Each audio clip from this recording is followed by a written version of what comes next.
Bem-vindos ao Explique-me Isso! Psicologia e espiritualidade. Por muito tempo, esses dois mundos pareciam não se misturar, né? Quase como água e óleo. Mas olha, a ciência está começando a ver essa história de um jeito completamente novo e fascinante. Vamos entender juntos como essa conexão, que já foi um tabu, está se transformando. Então, a grande pergunta que fica no ar é esta. Afinal, psicologia e espiritualidade são inimigas mortais? Ou podem ser grandes aliadas da nossa saúde mental? Para a gente conseguir responder isso, precisamos dar uma olhadinha no passado. E, historicamente, a relação foi bem tensa, viu? A psicologia, na sua luta para se estabelecer como uma ciência séria, muitas vezes olhou para a religião com bastante ceticismo. Chegou a associar as crenças a pensamentos irracionais, até mesmo a neuroses. Essa frase aqui, do Albert Ellis, um psicólogo super influente lá nos anos 80, resume bem essa visão. A ideia era quase uma fórmula: menos religião, mais saúde emocional. Era um pensamento bem direto. Mas, felizmente, essa perspectiva não ficou parada no tempo. E aqui a gente consegue ver essa mudança acontecendo. Olha só, no começo do século XX, Freud associava a religião a algo meio patológico. Mas aí, não muito tempo depois, Jung já chegou com outra visão, dizendo que, as práticas religiosas podiam sim agregar valor à vida. Mesmo com um manual de diagnóstico nos anos 80 ainda associando a religião a problemas, a década de 90 foi um ponto de virada.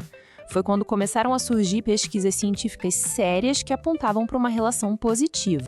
Ok, mas antes da gente seguir, é fundamental a gente alinhar os ponteiros sobre duas palavras: espiritualidade e religião. Muita gente usa como se fosse a mesma coisa, mas não é. E entender essa diferença é o pulo do gato para compreender o que a ciência diz hoje. Então, vamos lá, de forma bem simples. A espiritualidade é uma jornada interna, uma busca pessoal por sentido, por conexão com algo maior. Pode ser com a natureza, com o universo, é algo universal. Já a religião é um sistema mais organizado, institucionalizado, sabe? Com crenças, rituais, dogmas que um grupo de pessoas compartilha. Uma pessoa pode ser super espiritualizada sem seguir uma religião e o contrário também acontece. E aí, no meio disso tudo, a gente tem a religiosidade, que nada mais é do que a prática da religião no dia a dia.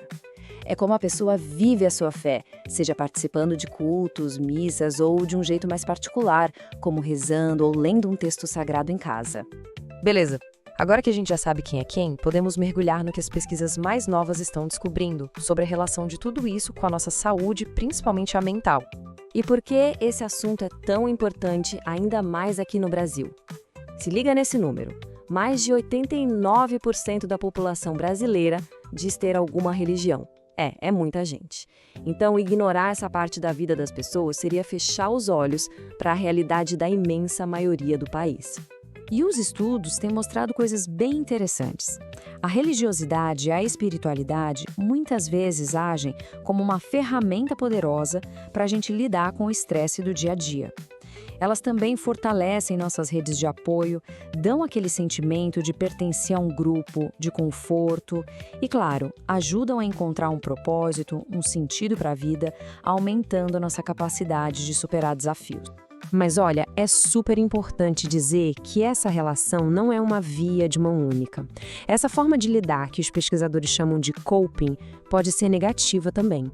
Enquanto o lado positivo é buscar um sentido, encontrar esperança, o lado negativo é quando a pessoa encara o sofrimento como um castigo de Deus, fica esperando passivamente por um milagre ou até se recusa a fazer um tratamento médico.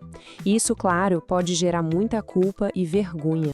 O que nos leva a uma questão bem complexa. Se essa dimensão é tão importante na vida de tanta gente, como é que o psicólogo lida com isso dentro do consultório?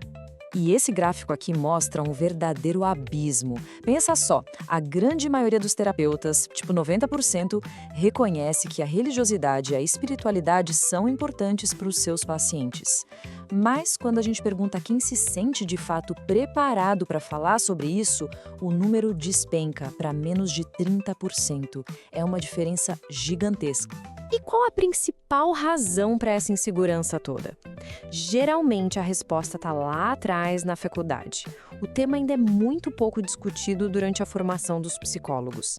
Aí, o profissional se forma sem ter as ferramentas para navegar essa conversa com segurança, com medo de misturar as próprias crenças ou de passar de algum limite profissional. Então, qual é o caminho para frente? A tendência aponta para uma visão bem mais integrada da saúde. Vamos dar uma olhada em como isso está se desenhando. O que está surgindo é um paradigma novo, chamado de modelo biopsicossocial espiritual. O nome é comprido, eu sei, mas a ideia é simples e muito poderosa. Para um cuidado ser completo de verdade, a gente precisa olhar o ser humano em todas suas dimensões: a biológica, a psicológica, a social e, sim, a espiritual também.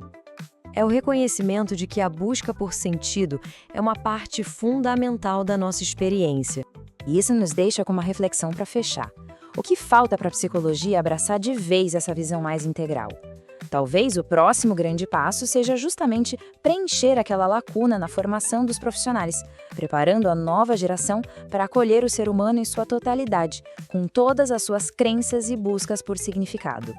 Gostou do conteúdo? Então inscreva-se no canal, curta, comente e compartilhe. Nos vemos no próximo vídeo.